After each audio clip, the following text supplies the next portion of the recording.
بسم اللہ الرحمن الرحیم۔ اللہ سب سے بڑا ہے، اللہ سب سے بڑا ہے۔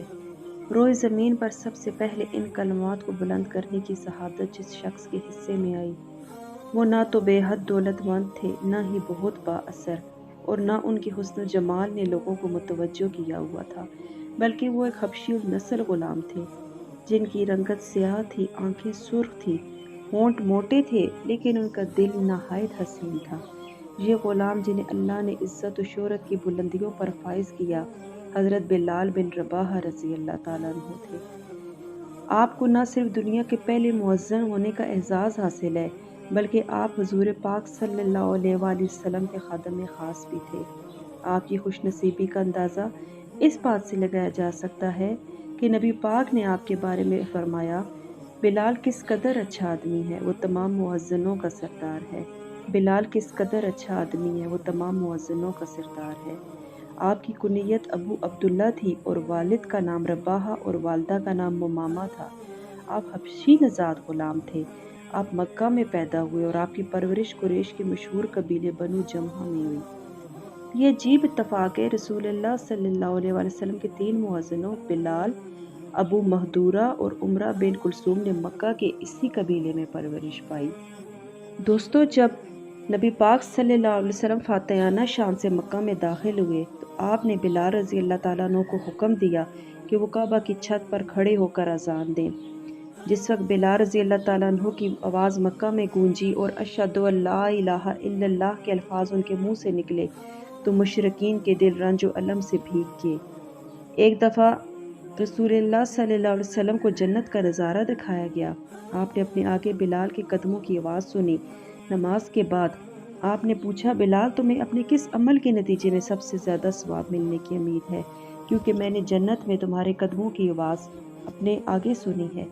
حضرت بلال نے جواب دیا، اس وقت انہوں نے نہ اپنے زہد و قناعت کا ذکر کیا، نہ جہاد فی سبیل اللہ کا، نہ ان تکالیف اور مصائب کا جو آپ کو راہ حق میں اٹھانی پڑی اور جنہیں آپ نے بڑے صبر و استقلال سے برداشت کیا، اور نہ ہی اپنی اطاعت اور فرما برداری کا، بلکہ صرف یہ کہا، میں نے اسلام کے لیے کوئی ایسا غیر معمولی عمل نہیں کیا جس کی بنا پر اللہ پاک سے خاص ثواب کا مستحق ٹھہرایا جاؤں۔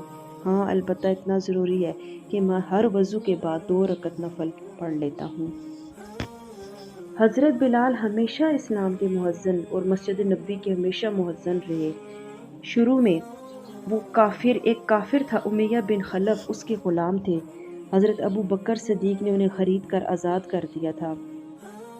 اسلام لانے کے بعد انہیں بہت زیادہ تکلیفیں اٹھانی پڑی۔ امیہ بن خلف جو مسلمانوں کا شدید دشمن تھا، ان کو سخت گرمی میں دوپہر کے وقت تپتی ہوئی ریت پر لٹا کر ان کے سینے پر پتھر کی ایک بڑی سیل رکھ دیتا تھا تاکہ وہ حرکت نہ کر سکیں، مگر وہ اس حالت میں بھی احد احد کہتے تھے۔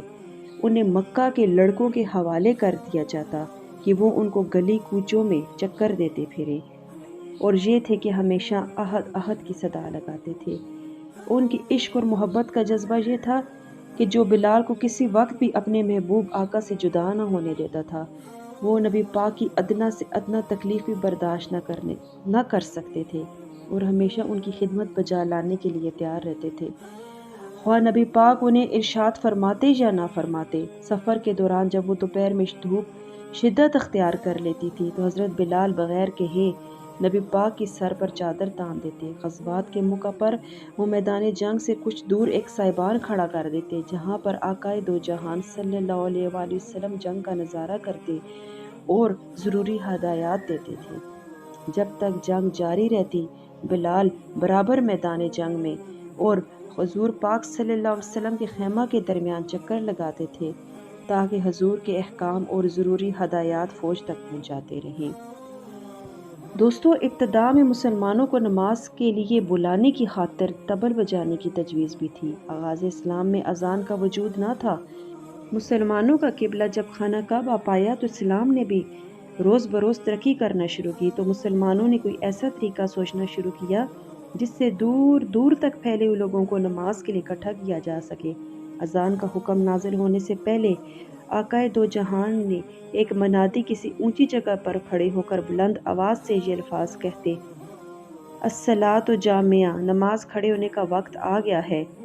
یہ آواز سن کر لوگ نماز کے لیے مسجد میں جمع ہو جاتے۔ جب قبلہ بیت المقدس سے ہٹا کر خانہ کعبہ کی جانب کر دیا گیا تو مسلمانوں کو اس بات کا احساس ہوا کہ کوئی ایسا طریقہ ہونا چاہیے جس سے دور دور کے لوگ بآسانی نماز کے لیے جمع ہو سکے۔ بعض لوگوں نے کہا اس غرض کے لیے بغل بجانا چاہیے، بعض نے ناقوس بجانے کی صلاح دی، بعض نے کہا کسی بلند ٹیلے پر آگ جلا دینی چاہیے، لیکن کسی بات پر فیصلہ نہ ہو سکا۔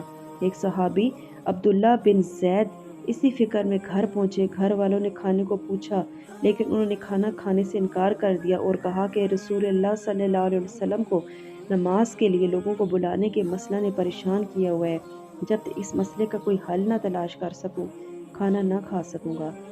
رات کو سوتے میں انہوں نے خواب میں اذان کے الفاظ سنے۔ آپ رضی اللہ تعالیٰ عنہ نے دیکھا کہ ایک شخص نے اذان کے الفاظ مسجد کی چھت پر کھڑے ہو کر بلند آواز سے کہے۔